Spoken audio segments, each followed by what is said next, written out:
Hello mga ka-DIY, so welcome back sa YouTube channel natin. Bali meron akong i-share sa inyo mga ka-DIY. Bali meron dinala dito Sharp na board ng 2HP na Sharp outdoor board ito mga ka-DIY So chinek ko na ito.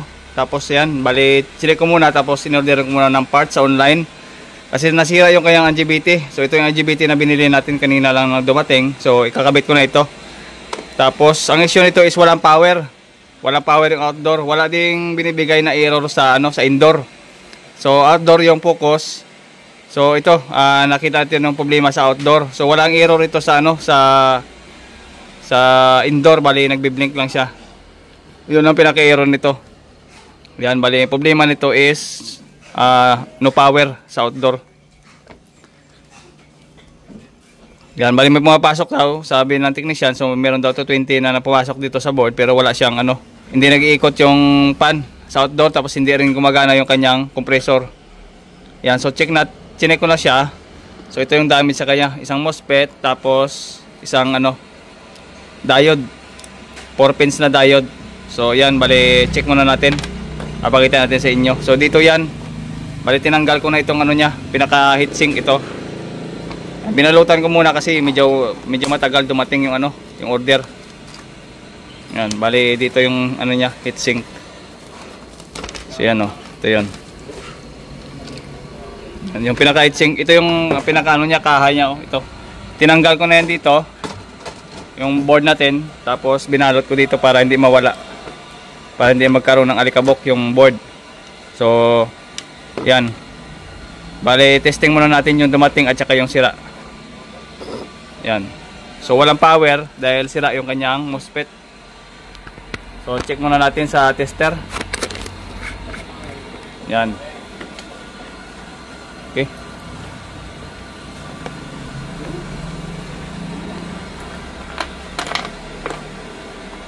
IGBT pala ito mga ka-DIY na, so nakalimutan natin kanina. Yung IGBT.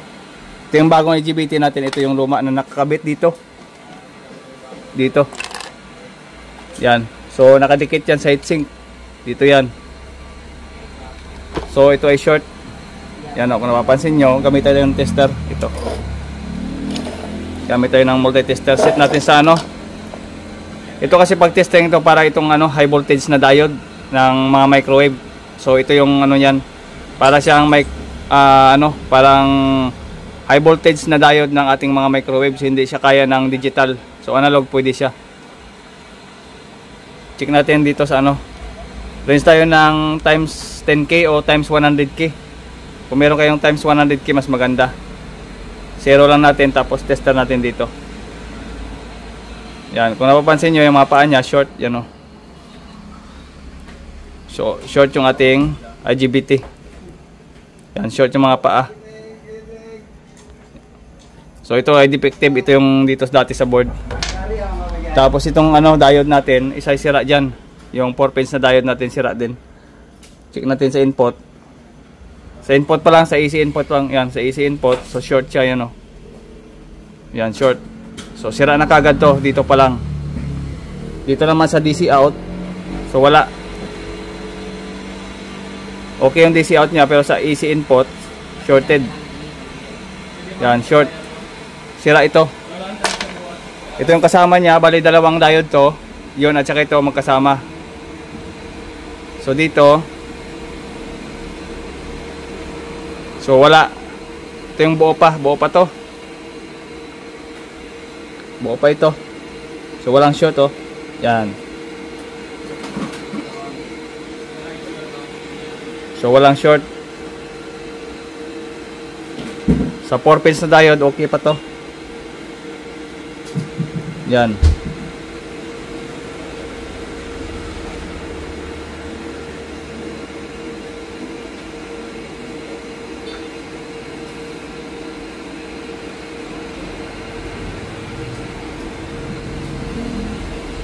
So good pa, good. So good pa ito, babalik natin to. So ang nasira is ito. Yung dalawa. Yan.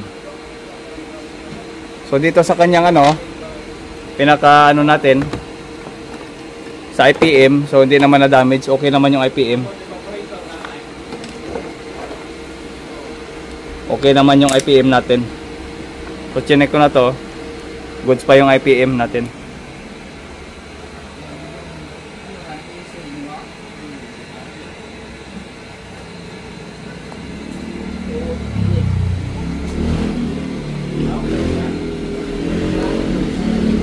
So good pa yung IPM. Yung UBW natin sa IPM, good pa siya. Okay, so install na lang natin to. Ito, sa loob.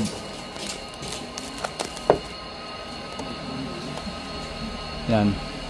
So bago natin install para dito, check muna natin tong binili natin ito. Yan. Bali, order tayo ng 2 pirasong IGBT. Yan. Pag check ng IGBT, yung number nito, ito yung number niya.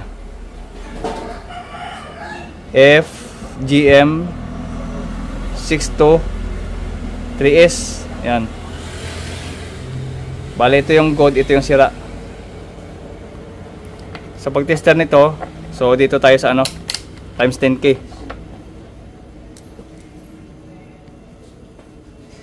Times 10K, tapos tester natin. Ito yung good. Para siyang diode pag tinest yan. Yan, kailangan may palo dito. Yan, pagka binaliktad natin, kailangan wala. Yun. Tapos sa ibang ano niya, wala nang palo yan. Dalawa lang paa na may palo dito. Ito, pagka binaliktad, wala.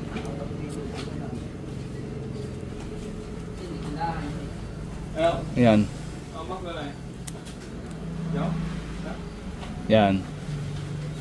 Okay, so isang palo lang dapat. Yan, nagsiswitch. Yan, nagsiswitch siya, ibig sabihin good siya. Yan.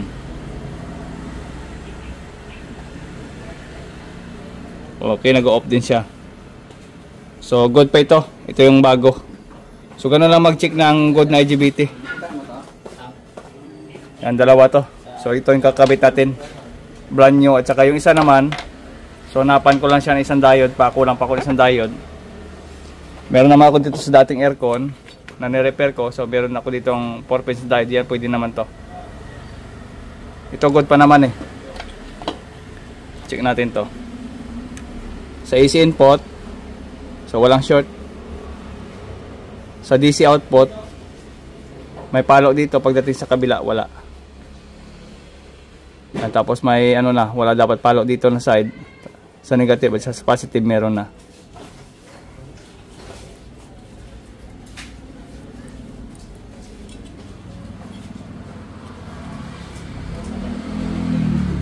Yan. Okay, so itong gagamitin natin diode nga, pamalit doon sa nasira. So sayang din naman itong diode kung hindi natin gagamitin. So galing din naman to sa aircon, so ito nang kakabit natin. Okay, tapos ang gagawin natin is dito sa digital, hindi to kayang basahin na digital. Yung mga MOSFET na yan na ganito high voltage. Select tayo sa diode. Yan, diode is yan, ito pa yung magandaan sa digital. Kapag digital yung ginamit natin, meron din siyang advantage. Yung ganitong tester kasi kasama na yung diode dyan at saka short, ito yung maganda sa mga digital. Yan. Ito yung buo natin. Kahit i-tester natin yan, wala siyang lalabas na diode na reading. Yan, hindi siya magkakaroon ng reading kasi high voltage siya. Kagaya na nga ng mga diode ng microwave, so hindi mo yung marireading ng digital. So marireading mo siya sa analog. Yan, so okay to. At yung short naman kanina, yung shorted, ganito. Yan, may reading siya. May reading siya. Yan. Short. Dapat to walang reading. So nakita nyo naman doon sa isa kanina sa may buo. So wala siyang reading kahit saan pa mo ilagay. So wala siyang reading kapag ito yung ginamit natin. So, ibig sabihin good yun pag walang reading. Ulitin natin. Ito yung bago. Yan, walang reading yan. Kahit saan pa walang reading dapat. So ito yung kakabit natin, no. So yan, kakabit ko lang at linisan natin yung ano. Lalagyan ng MOSFET atin at saka Lalagyan ng ano, IGBT ito at saka yung ano, linisin natin to tapos lagyan natin ng panibagong thermal paste para mas maganda yung kapit ng heatsink natin. Para hindi mag-overheat yung ating ano, IPM. Kadalasan kasi kapag kulang yung ano natin, hindi natin nilagyan to. So overheat yan ang ating IPM.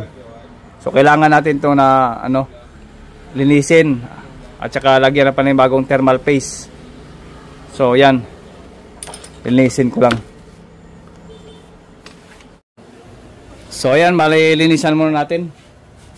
Gamit tayo ng tissue. Linisan natin yung lapagan natin ng ano, IGBT natin. Pati yung ating IPM, linisan natin to. Ito yung thermal grease na gagamitin natin. HY410. Yan, thermal grease. Ayos. Uy, Tol. Kilala mo na si Solomon? Doon ito, pagdating sa naging kumpra ka na doon.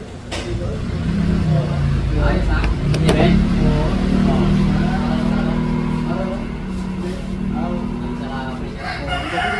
Tulisin na.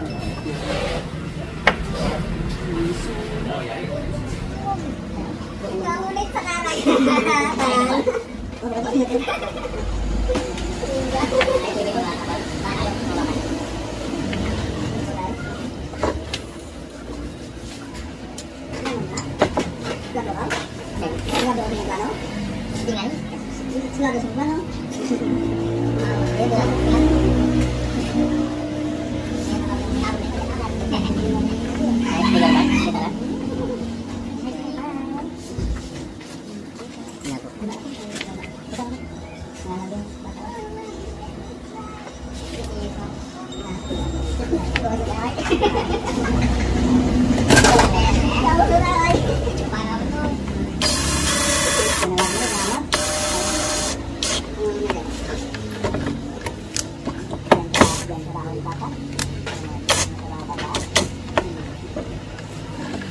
Pucha, bilib kasi mo pa ba? Tigasin ito, pare ko ya. Bilib na talaga siya pa ya. Ano mga ano? Tigasin.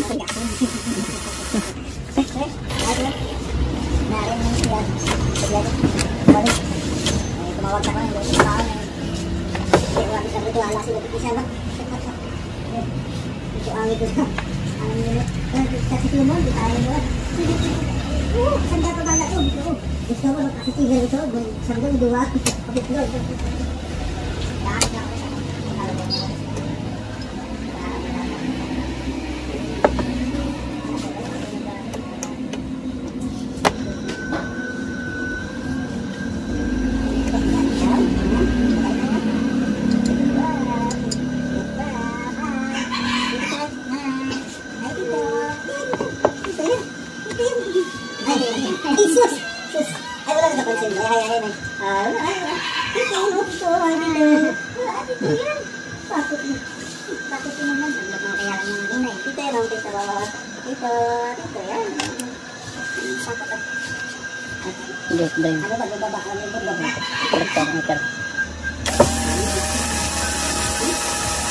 Isang trakto pare. Ha? Oh, pwede man. Nagpas.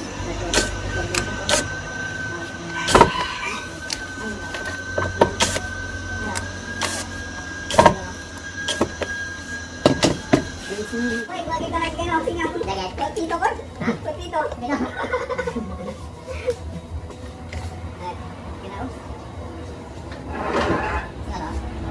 Singaw patay na kayo. Sila ko yan. Sige taas mo.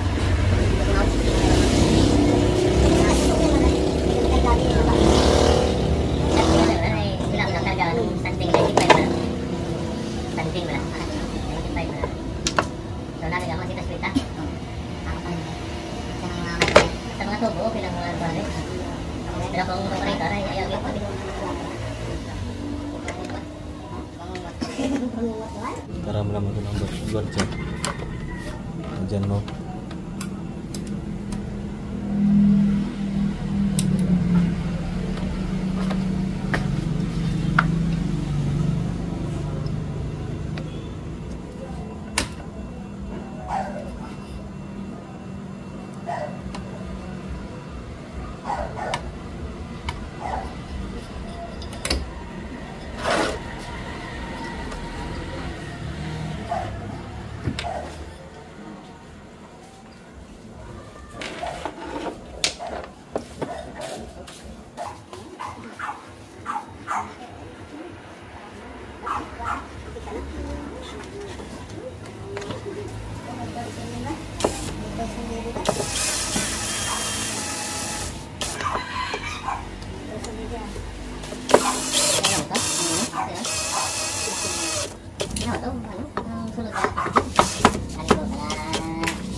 Yan, bali hinangin na natin, tapos natin install yung ano natin, yung diode at saka yung ano natin, IGBT. So dito hinang tayo.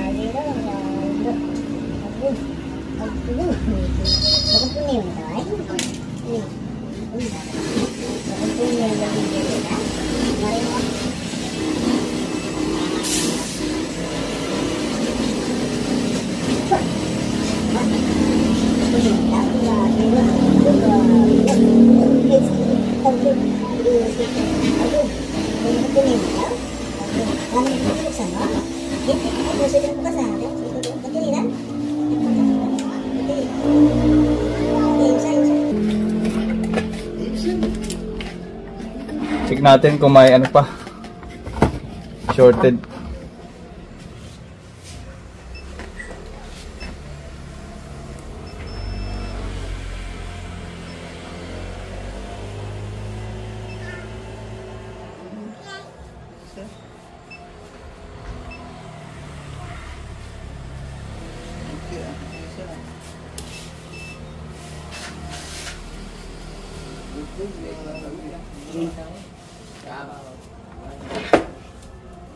Uy, ano man? Gantong. Ayos. Alam mo na?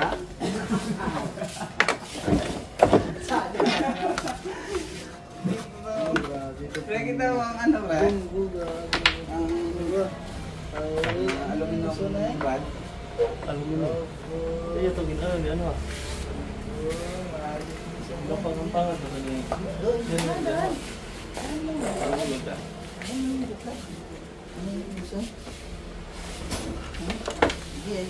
Tapos dito, putok naman yung kanyang ano, yung fuse natin, putok to, ang fuse. Kasi nga, may short dito sa ating ano, short dito sa ating pinaka-diode kasi diretso yung supply yan, papunta rito. Yan, short yung ating diode, tapos yung ating IGBT. Kaya nadali itong ano, nadali yung fuse natin. So ito palitan natin mamaya. So jumperin ko lang muna. Set up ko lang muna yung ating ano, yung reactor at saka yung supply para mapagana natin. Testing ulit natin to. Yan, bali testing na natin ang ano, ang aircon. Bali nilagyan ko muna sa line 1 at saka line 2. Ganito lang, nakabitin lang muna kasi yan. So saksak muna natin dahil ito ay walang power. So ngayon, yan, saksak muna natin. Yun. Yan, kung napapansin nyo mga ka-DIY, meron na siyang ano, power yan. Yan. At saka gusto nyo malaman yung output ng IPM, kung good pa yung IPM natin sa actual. So gagamitin natin is ganito lang ang gamitin natin. So kuha tayo ng tester, tapos set lang natin sa ano, sa DC. Tapos kunin nyo yung negative sa bandang ano, IPM ito. Yung negative, kumuha kayo ng negative side dyan. Yan. Negative side, tapos yung output ng IPM, tingnan natin. Kailangan na magkakaparehas. Yan. Okay, so nasa 13 volts. Yan, kailangan pare-parehas yung output ng IPM kapag may ano, wala siyang compressor. 13.8, so okay yan. 13.4, so okay pa yan, pasok pa yan. Pero kapag ang voltage is nasa 13, nasa 80 or 100, so minsan sira pa yung ano, may yung drive ng resistor nito. Sa drive may sira pa yung drive ng IPM kapag hindi nagpaparehas yung output, at saka meron pa yung mga change value ng mga resistor, kaya hindi siya nakakapag-output ng ano, tama. So kailangan pare-parehas yung output ng ating IPM. Yan, 14. Ay, magkakalapit. Ngayon is may power na, so So yun lang ang nasira sa kanya, yung kanyang MOSFET at saka yung ating yung pinaka GBT natin at saka yung ating diode. So dalawa lang yung nasira. So ganun lang, 2 HP na sharp. So hanggang dito lang ating video at maraming salamat sa panonood. This is GM. Bye-bye.